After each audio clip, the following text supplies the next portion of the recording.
Foot.fr, fournisseur officiel de football. Salut tout le monde, bienvenue dans ce nouveau JT Foot Mercato, le premier de 2026. Et je vais commencer par vous souhaiter à toutes et à tous une excellente année, une bonne santé et surtout beaucoup de football.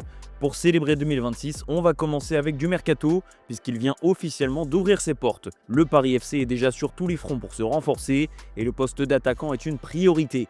Le Parisien dévoile le nom d'une piste qui aurait gagné du terrain en interne dernièrement, Sidiki Cherif. Révélation de Ligue 1 avec le SCO Angers où il est sous contrat jusqu'en 2028.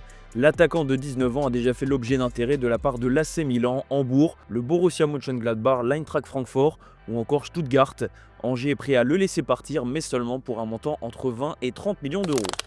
On part à Lyon où le problème de l'attaquant a déjà été réglé. L'OL s'est offert Endrick en prêt pour 6 mois. Le Brésilien arrive du Real Madrid et va découvrir la Ligue 1, un championnat qu'il ne connaît pas. Et visiblement c'est la même chose pour les coutumes lyonnaises. Endrick s'était affiché avec un pull vert, ce qui a créé quelques frustrations en raison de la rivalité avec la SSE. Dans une vidéo postée sur le compte X de l'OL, Endrick montre une conversation avec Eduardo Camavinga où il lui explique qu'il ne faut pas porter du vert à Lyon.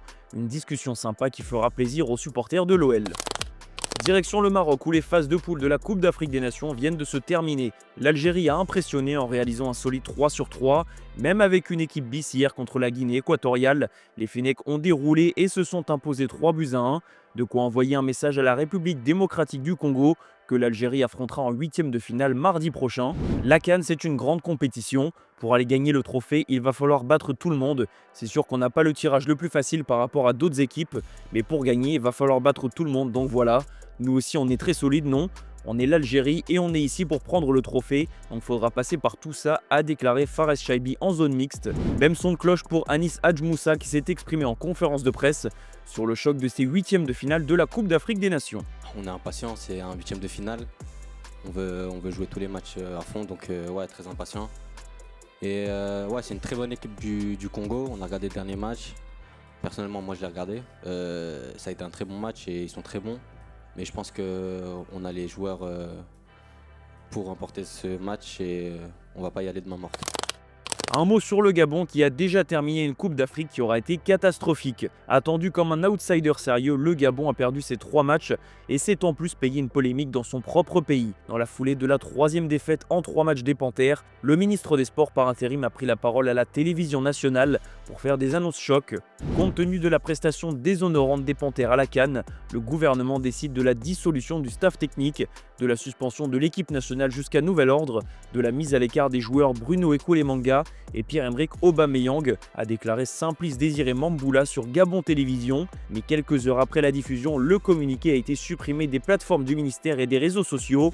Un retour en arrière difficile à expliquer, tout comme la situation du Gabon finalement. Pierre-Emerick Aubameyang, le capitaine de la sélection, a répondu à un internaute sur X en déclarant que les problèmes de l'équipe étaient bien plus profonds que la petite personne qu'il est. Pour rappel, Aubameyang est rentré à Marseille avant le dernier match de poule et n'a donc pas affronté la Côte d'Ivoire.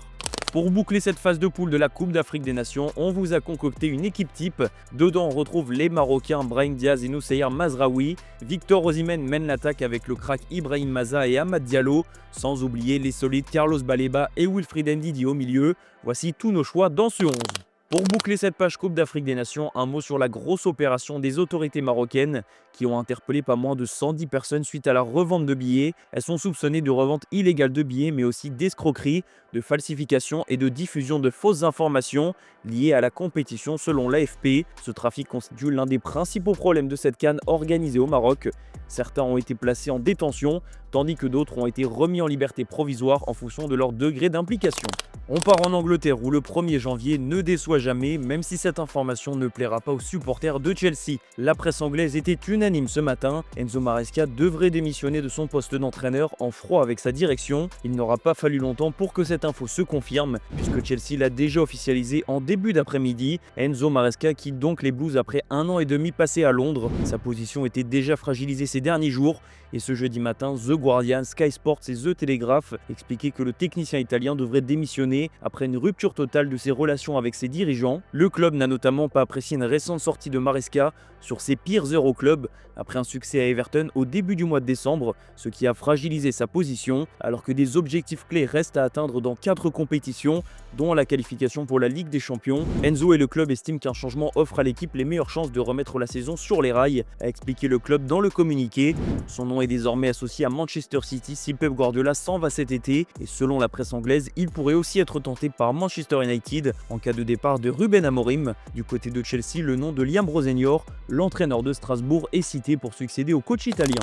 On reste en Angleterre maintenant que le mercato a ouvert ses portes. Le dossier Antoine Semenyo risque de s'accélérer un peu plus. L'attaquant de Bournemouth est suivi par les grosses écuries anglaises, dont Liverpool, mais surtout Manchester City qui est en pole position. Interrogé en conférence de presse sur le sujet, Pep Guardiola est resté assez évasif. Can also check though on a potential incoming and Antoine Semenyo. Are you able to give us any information on that situation as it stands, or does it make sense for him to play? You are from Sky, right? From Sky. Yeah, okay. Good. Well, I did have to check that, obviously. You can understand I have to check that. No, I have to be careful what I say, because after that it's completely the opposite what you write and you put in the screen. So that's why I said yesterday before, in the day of the game I write today, so the winter transfer window is completely closed right now. So it's Sunderland. Direction l'Italie où Romelu Lukaku vit des jours compliqués. L'attaquant belge est blessé depuis le début de saison et son retour se fait toujours attendre. Son comeback est sans cesse repoussé en raison d'une nouvelle douleur jugée sérieuse et délicate à gérer. Comme l'a rappelé Antonio Conte avec précision, ni la Lazio Rome, ni Vérone, ni même l'Inter, longtemps considéré comme le rendez-vous cible, ne verront Lukaku sur le terrain. Son imposant gabarit physique impose prudence et patience afin d'éviter toute rechute et il faudra encore environ 3 semaines dans le meilleur des cas pour envisager un retour progressif. Une situation qui oblige le club à raisonner comme si Lukaku n'était pas disponible à court terme. Résultat, cette absence qui se poursuit va pousser Naples à être actif sur le mercato hivernal.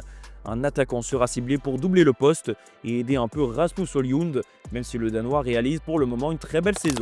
On file au rayon des officiels et on prend des news de Neymar Jr. Et si 2026 était l'année du retour au top du Ney? Son avenir était incertain, on est désormais fixé puisque l'ancien du PSG et du Barça a finalement choisi la stabilité en prolongeant son contrat d'une année supplémentaire avec Santos. Neymar est désormais lié avec le club brésilien jusqu'en décembre 2026. Après avoir maintenu son club in extremis en fin de saison, Neymar s'était offert quelques semaines de réflexion. Il a finalement choisi de rester et veut se donner toutes les chances de revenir à son meilleur niveau pour éventuellement participer à la prochaine Coupe du Monde avec le Brésil. Pour boucler ce premier JT de l'AD, on part à Lyon où le club a publié une vidéo pour nous montrer les premiers pas d'Hendrick avec sa nouvelle équipe. Sourire aux lèvres, quelques mots de français et donc le message d'Eduardo Camavinga. Tout se passe bien pour Hendrick, on attend maintenant de le voir sur les terrains. Je vous laisse sur ces images les amis, je vous souhaite une fois de plus mes meilleurs vœux et de la part de toute l'équipe Foot Mercato. Et moi je vous dis à demain pour de nouvelles vidéos. Enchanté. Comment ça va? Très bien. Très bien. You good? How are you? Yeah, good. How's the house? Yeah? Nice. My house is happy? Camavinga, they told me the mayo Chocolate para de Saint-Etienne.